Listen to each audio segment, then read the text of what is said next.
ರಿಥಮ್ ಕನ್ನಡಕ್ಕೆ ಸ್ವಾಗತ. ದಿನದ ಪ್ರಮುಖ ಸುದ್ದಿಗಳು.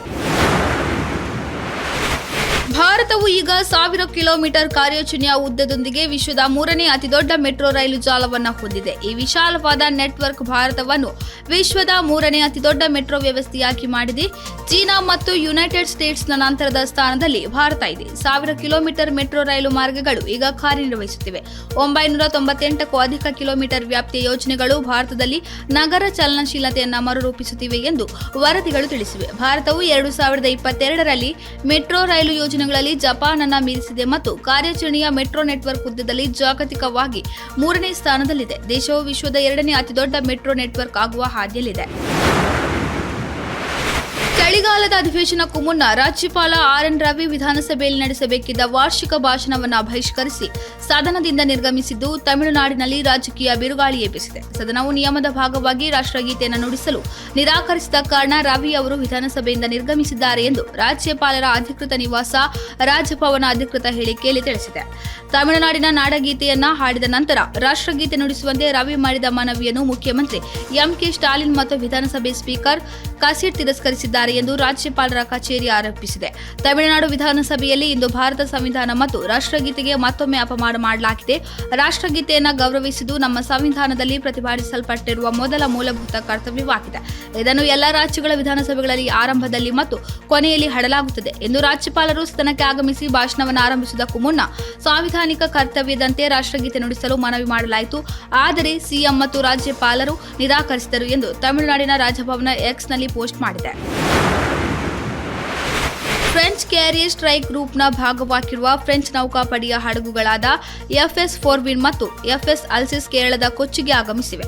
ಈ ಆಗಮನ ಪರಸ್ಪರ ದೇಶಗಳ ಸಹಕಾರವನ್ನು ಹೆಚ್ಚಿಸುತ್ತದೆ, ಪರಸ್ಪರ ತಿಳುವಳಿಕೆಯನ್ನು ಉತ್ತೇಜಿಸುತ್ತದೆ ಮತ್ತು ಎರಡು ನೌಕಾಪಡೆಗಳ ನಡುವಿನ ಸಹಯೋಗವನ್ನು ಬಲಪಡಿಸುತ್ತದೆ ಎಂದು ನಿರೀಕ್ಷಿಸಲಾಗಿದೆ. ಭೇಟಿಯ ಸಮಯದಲ್ಲಿ ಫ್ರೆಂಚ್ ಹಡಗುಗಳ ಕಮಾಂಡಿಂಗ್ ಅಧಿಕಾರಿಗಳು ದಕ್ಷಿಣ ನೌಕಾ ಕಮಾಂಡ್ನ ಹಿರಿಯ ಶ್ರೇಣಿ ಅಧಿಕಾರಿಗಳ ಜೊತೆ ಸಂವಾದ ನಡೆಸಲಿದ್ದಾರೆ ಎಂದು ಭಾರತೀಯ ನೌಕಾಪಡೆಯ ಹೇಳಿಕೆ ತಿಳಿಸಿದೆ. ಭೇಟಿಯು ವೃತ್ತಿಪರ ವಿನಿಮಯಗಳು, ಕ್ರಾಸ್ ಡೆಕ್ ಭೇಟಿಗಳು ಮತ್ತು ವಿಷಯದ ಪರಿಣಿತ ವಿನಿಮಯಗಳನ್ನು ಒಳಗೊಂಡಿರುತ್ತದೆ.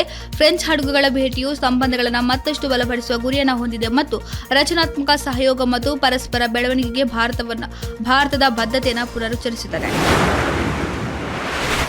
ಕರ್ನಾಟಕಕ್ಕೂ ಕಾಲಿಟ್ಟ ಎಚ್ಎಂಪಿವಿ ವೈರಸ್. ಬೆಂಗಳೂರಿನಲ್ಲಿ 2 ಮಕ್ಕಳಲ್ಲಿ ಕಾಣಿಸಿಕೊಂಡ ಸೋಂಕು. ಬೆಂಗಳೂರಿನಲ್ಲಿ ಮೊದಲ ಎಚ್ಎಂಪಿವಿ ವೈರಸ್ ಪ್ರಕರಣ 8 ತಿಂಗಳ ಮಗುವಿನಲ್ಲಿ ಪತ್ತೆಯಾಗಿದೆ. ಜ್ವರ ಬಂದ ಹಿನ್ನೆಲೆಯಲ್ಲಿ ಮಗುವನ್ನು ಆಸ್ಪತ್ರೆಗೆ ದಾಖಲಿಸಲಾಗಿತ್ತು. ರಕ್ತ ಪರೀಕ್ಷೆಯಲ್ಲಿ ಎಚ್ಎಂಪಿವಿ ವೈರಸ್ ಪತ್ತೆಯಾಗಿದೆ. ಇದು ಕರ್ನಾಟಕದ ಹಾಗೂ ಭಾರತದ ಮೊದಲ ಪ್ರಕರಣ ಎಂದು ಹೇಳಲಾಗುತ್ತಿದೆ. ಅದಾದ ಬಳಿಕ ಮತ್ತೊಂದು ಮಗುವಿನಲ್ಲೂ ವೈರಸ್ ಪತ್ತೆಯಾಗಿದ್ದು ಒಟ್ಟು ಭಾರತದಲ್ಲಿ 3 ಪ್ರಕರಣಗಳು ದಾಖಲಾಗಿವೆ. ಪ್ರಕರಣ ವರದಿಯಾಗುತ್ತಿದ್ದಂತೆ ಆರೋಗ್ಯ ಇಲಾಖೆ ಮತ್ತಷ್ಟು ಅಲರ್ಟ್ ಆಗಿದೆ. ಎಚ್ಎಂಪಿವಿ ವೈರಸ್ಗೆ ಯಾರೂ ಆತಂಕ ಪಡುವ ಅಗತ್ಯವಿಲ್ಲ. ಈ ವೈರಸ್ ತಗುಲಿದರೆ ಶೀಘ್ರದಲ್ಲೇ ಗುಣಮುಖವಾಗಲಿದೆ. ಸದ್ಯ ಆತಂಕದ ಪರಿಸ್ಥಿತಿ ಇಲ್ಲ.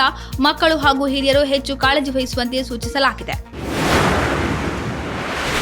ಸಿಡ್ನಿಯಲ್ಲಿ ನಡೆದ ಆಸ್ಟ್ರೇಲಿಯಾ ವಿರುದ್ಧದ ಟೆಸ್ಟ್ ಸರಣಿಯ 5ನೇ ಹಾಗೂ ಕೊನೆಯ ಪಂದ್ಯದಲ್ಲಿ ಭಾರತವು ರವಿವಾರ ಸೋಲನುಭವಿಸಿದ ಬಳಿಕ ವಿಶ್ವ ಟೆಸ್ಟ್ ಚಾಂಪಿಯನ್ಶಿಪ್ ಫೈನಲ್ನಿಂದ ಭಾರತವು ಹೊರಬಿದ್ದಿದೆ. ಆಸ್ಟ್ರೇಲಿಯಾವು ಸತತ 2ನೇ ಬಾರಿಗೆ ಫೈನಲ್ ತಲುಪಿದೆ.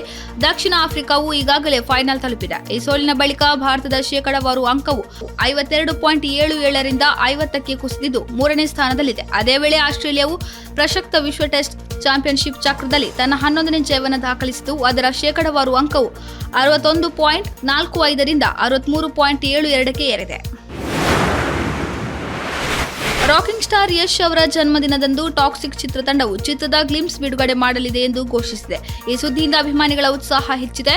ಸಿನಿಮಾದ ನಿರ್ಮಾಣ ಸಂಸ್ಥೆ ಕೆವಿಎನ್ ಪ್ರೊಡಕ್ಷನ್ಸ್ ಈ ಬಗ್ಗೆ ಅಪ್ಡೇಟ್ ಕೊಟ್ಟಿದೆ. ಈ ವಿಚಾರ ಕೇಳಿ ಫ್ಯಾನ್ಸ್ ಕೂಡ ಥ್ರಿಲ್ ಹಾಕಿದರೆ ಸದ್ಯ ಚಿತ್ರದ ಪೋಸ್ಟರ್ ಗಮನ ಸೆಳೆಯುತ್ತಿದೆ.